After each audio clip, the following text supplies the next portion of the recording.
أعوذ بالله من الشيطان الرجيم. بسم الله الرحمن الرحيم. اللهم سلمنا لرمضان وسلمه لنا وتسلمه منا متقبلا. اللهم اجعله شهر عز للإسلام والمسلمين.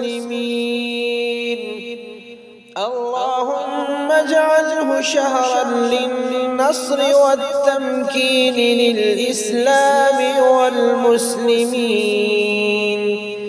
في كل مكان يا رب العالمين.